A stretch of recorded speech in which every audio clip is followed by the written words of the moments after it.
Hello everyone. तो पहले हमने वचन पढ़ा, तो आज हम लिंग पढ़ेंगे।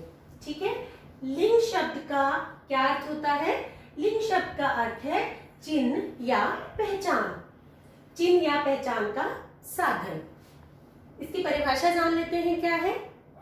भाषा अथवा व्याकरण में शब्द के जिस रूप से स्त्री या पुरुष जाति का बोध होता है उसे लिंग कहा जाता है। और हिंदी में लिंग के दो भेद होते हैं, स्त्रीलिंग और पुल्लिंग। तो पहले हम पुल्लिंग के बारे में जान लेते हैं।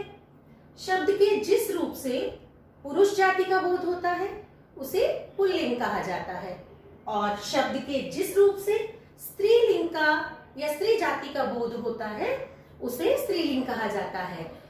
पुल्लिंग जैसे पंखा, पंखा चल रहा है, यह पुरुष जाति का बोध करा रहा है तो यह पुल्लिंग है।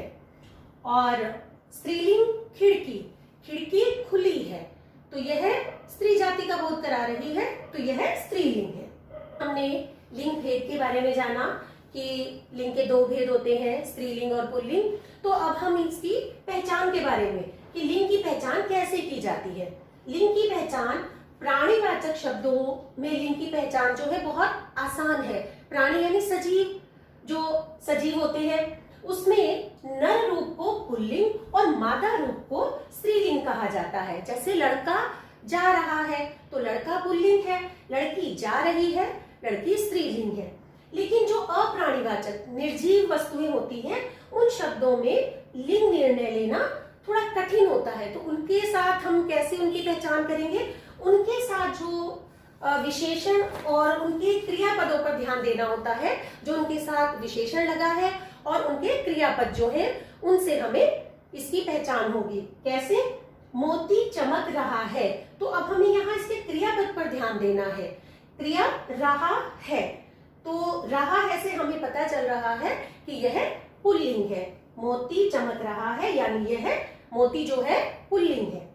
यह बड़ी कुल्हाड़ी है, कुल्हाड़ी के साथ बड़ी लगा है, विशेषण है, यहाँ पर बड़ा नहीं लगा है तो यह स्त्रीलिंग है। यानी अगर हम यहाँ बड़ा लगा देते तो बड़ा रॉन्ग हो जाता, गलत हो जाता। बड़ी, यह बड़ी कुल्हाड़ी है तो इससे हमें पता चल रहा है कि यह स्त्रीलिंग है। तो हमने इसकी पहचान के बारे में जाना। तो अभी आपने लिंग की पहचान के बारे में मैंने आपको बताया, उसके बारे में आपने जाना।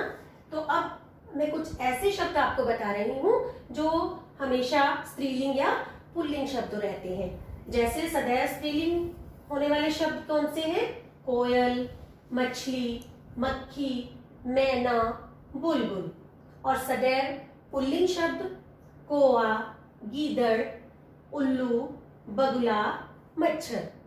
और हम इनके आगे जैसे मच्छर है, अगर हमें इनकी पहचान करनी है या तो उसके आगे हम नर या मादा लगा सकते हैं।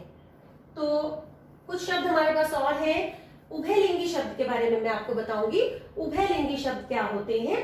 ये शब्द जब स्त्री जाति के लिए प्रयुक्त किए जाते हैं तो स्त्री जाति का बोध कराते हैं, और पुरुष जाति के लिए जब प्रयोग किए जाते हैं तो पुल्लिंग कहलाते हैं। जैसे डॉक्टर, अब डॉक्टर है, जैसे डॉक्टर मरीज को देख रही है तो डॉक्टर कोई स्त्री होगी, स्त्री जाति का बोध हो रहा है। और अगर हम कहते हैं डॉक्टर मरीज को देख रहा है तो डॉक्टर कोई पुरुष होगा, तो ये पुरुष जाति का बोध करा रहा है। तो आज आपने इस पाठ के बारे में पढ़ा। यह पाठ आपका यहीं खत्म होता है और आपको यह पाठ अच्छे से समझ भी आ गया होगा। धन्यवाद।